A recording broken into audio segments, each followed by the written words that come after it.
श्रेयाते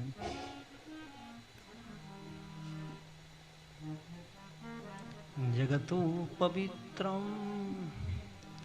हरिनाम ध्येयम्। जगत पवित्रम हरिनाम ध्येयम्। भगवान का नाम, भगवान का आराधन समूचे जगत को पवित्र कर देता है।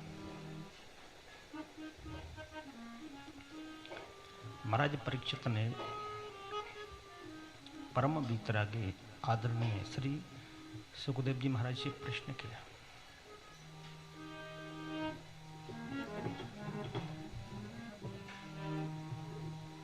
कस्य हेतोः परित्यक्ता आचार्येणात्मनः सुराः एतदा चक्षो भगवान्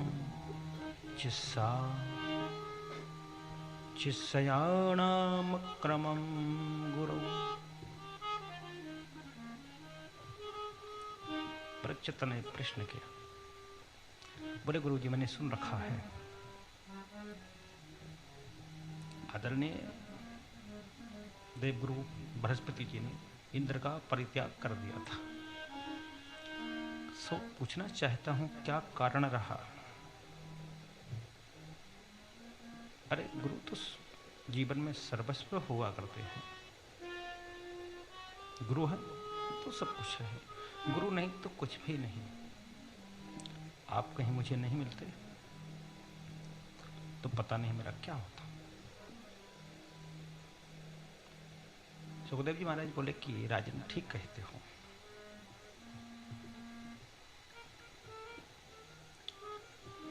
सुखदेव जी महाराज ने बताया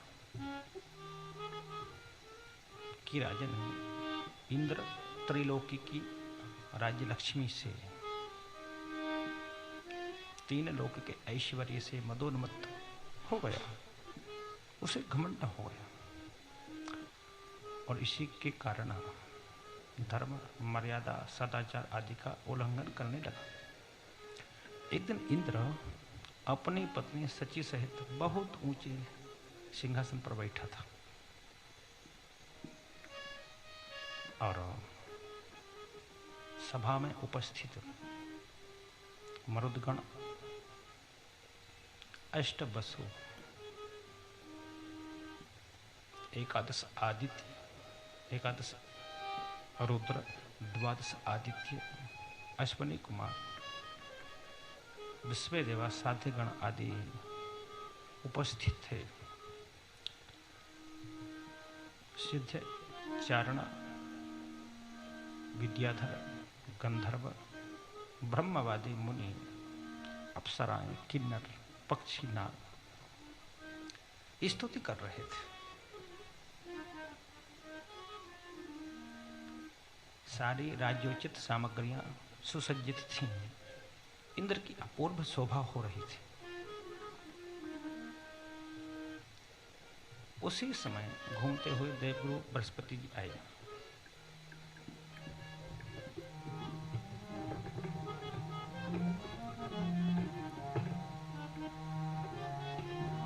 मुनि वाचस्पति मुनिवरम सुरासुर नमस्कृतं नो चचालासनादिन्द्र पश्यन्नपि सभागतम्। जब गुरुजी आए, वाचस्पतिं सुरगुरुं वाचस्पतिं मुनिवरम, सुरासुर नमस्कृतम, सुर असुर सभी उनको नमस्कार करते हैं। लेकिन जब वो आए, इंद्र नोचचा आसनाद इंद्र, उठना तो दूर, हिला डुला तक नहीं, न ही गुरु जी का स्वागत किया, न बिठाया, न सत्कार किया, बोला तक नहीं। गुरु जी ने देखा और समझ गए कि इसका अपना कोई दोष नहीं है, ये सब संपत्ति का दोष है। संपत्ति जब हो जाती है तो लोग बदल जाते हैं, और विपत्ति जब आती है तो एक दूसरा ही रूप हो जाता है, दया की मूर्ति बन जाते हैं। और जब ऐश्वर्य से संपन्न हो जाते हैं तो घमंड की मूर्ति बन जाते हैं। तो गुरुजी ने देखा देवराज इंद्र का दोष नहीं है, ये ऐश्वर्य दोष है। गुरुजी अपने घर आए। इंद्र का जो नशा था ऐश्वर्य मद का, जब वो उतरा, इंद्र ने बहुत दुख व्यक्त किया, पश्चाताप किया। बोले गुरुजी आए, उनसे मैं बोला तक नहीं, अपमान किया, अनादर किया। ऐसे ब्रह्मवेत्ता गुरु का, ऐसे संयमी ब्राह्मण का आज मैंने अपमान कर डाला, ठीक नहीं किया मैंने, बहुत दुख व्यक्त किया। लेकिन मन को समझाया कि गुरुजी के घर जाकर के मैं गुरुजी को मना कर ले आऊंगा। घर जब पहुंचे तो गुरुजी वहां नहीं थे, अदृश्य हो गए। इस बात का पता जब दैत्यों को चला,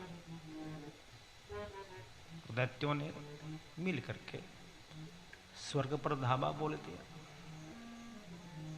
देवताओं को परास्त कर दिया, अधिकार छीन लिया। सारे के सारे देवता ब्रह्मा जी के पास पहुंचे, शरण में गए और ब्रह्मा जी को प्रणाम कर स्तुति करने लगे।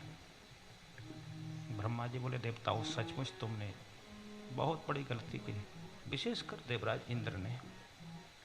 ऐसे ब्रह्मवादी तत्वज्ञ संयमी ब्राह्मण का सत्कार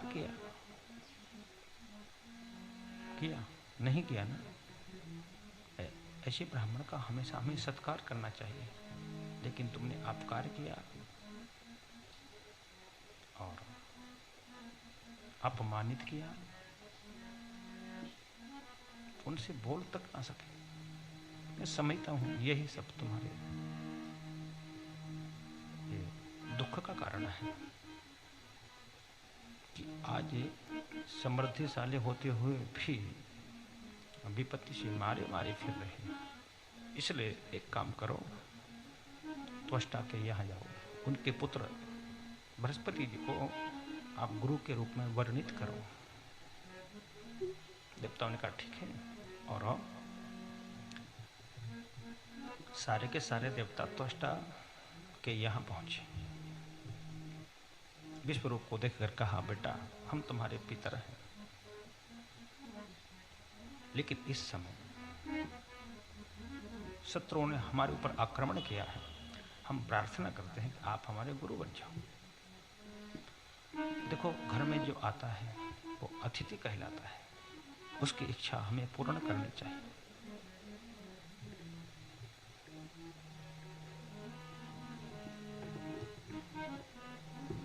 तदविस्वरूपम भजता सुविप्रम।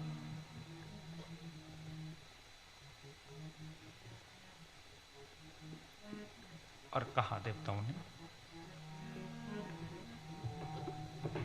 आचार्यो ब्राह्मणो मूर्ति, आचार्य स्वयं वेद की मूर्ति है। पिता मूर्ति प्रजापति, भ्राता मरुत पतिर्मूर्ति, माता साक्षात् चितेस्तन। आचार्य वेद की मूर्ति, पिता ब्रह्मा की मूर्ति होती है और भाई इंद्र की मूर्ति है, माता साक्षात पृथ्वी की मूर्ति होती है। दयाया भगनी मूर्ति, धर्मस्यात्मातिथि स्वयं, अग्निरभ्यागतो मूर्ति सर्वभूतानि चात्मना।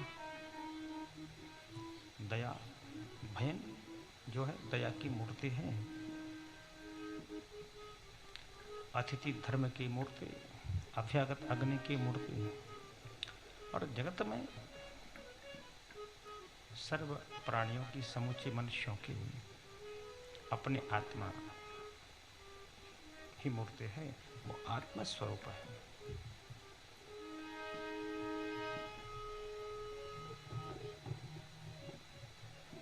इसलिए निवेदन आवेदन प्रार्थना करते हैं कि तुम हमारे पुरोहित बन जाओ, हमारे ऊपर जो संकट आया है उसको टाले दो। और जब तुम हमारे गुरु बन जाओगे तब हम सारे दैत्यों को परास्त कर सकेंगे, इसलिए प्रार्थना करते हैं। ब्रह्मिष्ठम ब्राह्मणम गुरु, आप ब्राह्मण हो और ब्राह्मण जन्म से ही सबका गुरु हुआ करता है। जन्मना ब्राह्मणम गुरु, इसलिए आप हमारे गुरु बन जाओ। विश्वरूप ने सुना और बोले कि पुरोहिती कर्म अति मंदा। धर्मशील महात्माओं ने पुरोहिती कर्म की बुराई की है, निंदा की है, इसलिए हम इस कर्म को करना नहीं चाहते और इसीलिए अभी तक नहीं किया। पुरोहिती कर्म ब्रह्म तेज को छीन करने वाला है। हम तो अकिंचन तो हैं, लेकिन अकिंचना नाम ही धनम शिलोंचनम। खेत कट जाता है, जो दाने पड़े रहते हैं उनको बीन करके हम पितृ देवार्चनम तथा पितृ कार्य देव कार्य संपन्न करते हैं और उसी से अपनी आजीविका चलाते हैं। इसलिए अभी तक ना तो पुरोहित कर्म किया, ना हमें आवश्यकता पड़ी। और पुरोहित कर्म वही करते हैं जिनकी बुद्धि बिगड़ गई है। लेकिन आप हमारे पितर हो, यहाँ आए हो, तो जैसा कहते हो मैं मानने के लिए तैयार हूँ। तब विश्वरूप देवताओं के गुरु बने और देवराज इंद्र को वैष्णवी विद्या का उपदेश किया, जिसको नारायण कवच के नाम से जाना जाता है। और उसी के द्वारा जो साम्राज्य छिन गया था उसको वापस दिलाया। एक दिन की बात है, देवराज इंद्र ने देखा, सुखदेव जी महाराज कहते हैं कि ऐसा सुना है। कैसा? तस्यासन विश्वरूपस्य शिरांसि त्रीणि भारत, सोमपीठम सुरापीठ मन्नादम इति शुश्रु मन्नादमिति शुश्रु। विश्वरूप के तस्यासन विश्वरूपस्य शिरांसि त्रीणि भारत, हे भारत, हे राजन, विश्वरूप के 3 सिर थे और तीनों सिरों से सोमपीठम, एक मुख से सोमपान किया करते थे। सुरापीठ, दूसरे मुख से सुरापान करते थे। अन्नादम इति शुश्रुम, अन्नादम इति शुश्रुम, एक से अन्न का आहार करते थे, ऐसा सुन रखा है।